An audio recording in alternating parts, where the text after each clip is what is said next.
Na natin ngayon ng Grapeseed Princess. Tuyuyuin lang natin. Grapes. Dinamihan ko na yung grapes kasi konti lang naman yung prutas niya. Saka masarap tong grapes na to. Dito ko nilagay. Tapos to strawberry.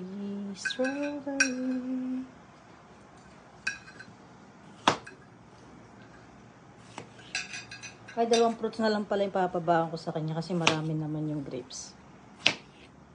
Bilis mamaya, agahan yung paglabas sa binsa. Ayan.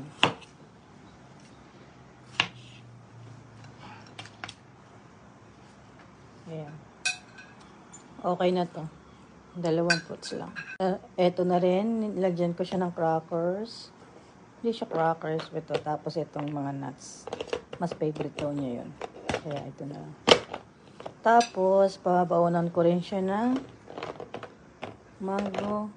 Custard mango. Tapos, ito yung ulam niya.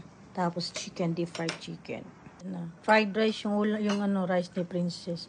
Lalagyan lang natin ng ng meat. Tapos ng kaunting sauce.